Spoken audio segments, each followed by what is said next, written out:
সবাই ভিডিওটা শেয়ার করি অপর এক মুসলমান ভাইয়ের জন্য। সুবহানাল্লাহি ওয়া বিহামদিহি সুবহানাল্লাহিল আযীম। বিসমিল্লাহির রহমানির রহিম। সূরা আল বালাদ। আমি কসম করছি এই নগরীর। এই নগরী বলতে মক্কা শহরকে বোঝানো হয়েছে। আর তুমি এই নগরীতে মুক্ত। মুহাম্মদ সাল্লাল্লাহু আলাইহি সাল্লামকে এই নগরে মুক্ত করা হয়েছে। কসম জনকের এবং যা সে জন্ম দেয়। কসম জনকের মানে আদম আলাইহিস সালামকে বোঝানো হয়েছে। কিছু কিছু আলেমের তাফসীরের মাধ্যমে এটা জানা যায়। এবং যা সে জন্ম দেয়। নিঃসন্দেহে আমি মানুষকে সৃষ্টি করেছি কষ্ট ও ক্লেশের মধ্যে। নিশ্চয় মানুষকে আল্লাহ সৃষ্টি করেছেন কষ্ট ও ক্লেশের মধ্যে। মানুষের জীবনে কষ্ট এবং টেনশন, চিন্তা ভাবনা এগুলো থাকবেই।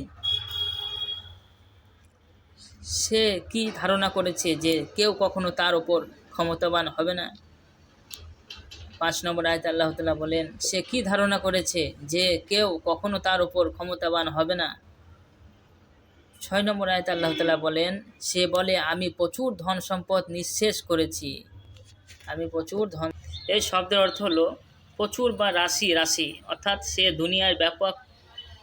দুনিয়ার ব্যাপারে এবং ফালতু কাজে অনেক অনেক পয়সা ব্যয় করে, অতঃপর গর্বের সাথে লোকের কাছে তা বলে বেড়ায়।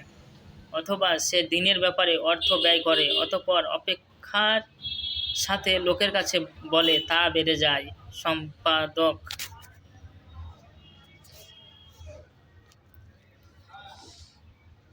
7 নম্বর আয়াতে আল্লাহ তাআলা বলেন, সে কি ধারণা করেছে যে কেউ তাকে দেখেনি? অনেক সময় মানুষ ভাবে কেউ আমাকে দেখছে না, কিন্তু আল্লাহ দেখে। সেই জন্য আল্লাহ বলছে, সে কি ধারণা করেছে যে কেউ তাকে দেখেনি? 8 নম্বর আয়াতে আল্লাহ তাআলা বলেন, আমি কি তার জন্য 2টি চোখ বানাইনি? সুবহানাল্লাহ। আমি কি তার জন্য 2টি চোখ বানাইনি? 9 নম্বর আয়াতে আল্লাহ তাআলা বলেন, আর 1টি জিহ্বা ও 2টি ঠোঁট, আর আমি তাকে 2টি পথ প্রদর্শন করেছি।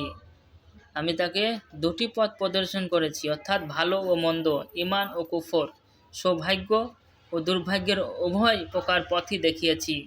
যেমন তিনি বলেন, আমি তাকে পথের নির্দেশ দিয়েছি, আর সে কৃতজ্ঞ হবে না, হয় সে অকৃতজ্ঞ হবে। সে কৃতজ্ঞ হবে, না হয় সে অকৃতজ্ঞ হবে। সূরা দাহর।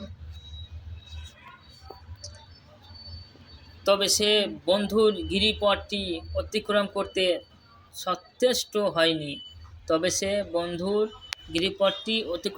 সচেষ্ট হয়নি।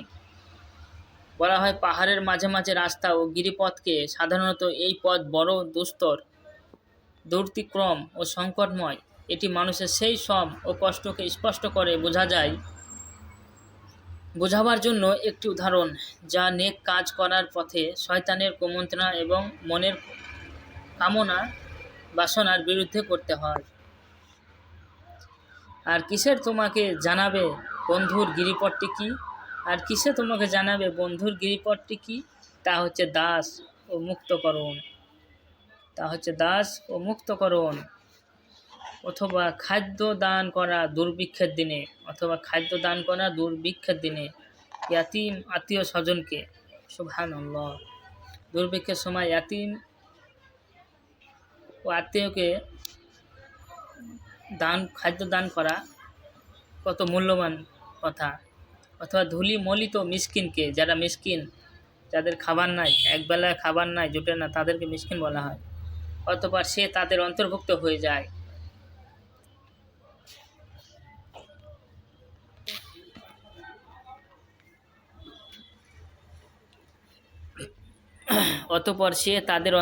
হয়ে যায়। যারা ঈমান এনেছে এবং পরস্পরকে উপদেশ দেয় ধৈর্য ধারণের, আর পরস্পরকে উপদেশ দেয় দয়া অনুগ্রহের। সুবহানাল্লাহ। 18 নম্বর আয়াতে আল্লাহ বলেন, তারাই সৌভাগ্যবান যারা পরস্পরকে উপদেশ দেয় ধৈর্য ধারণের এবং পরস্পরকে উপদেশ দেয় দয়া ও অনুগ্রহের। সুবহানাল্লাহ। তারাই ভাগ্যবান।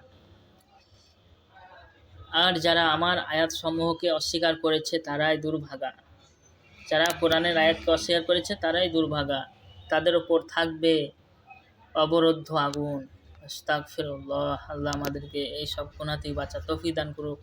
এবং কোরআন ও সুন্নাহ মেনে আমল করার তৌফিক দান করুক, আমিন।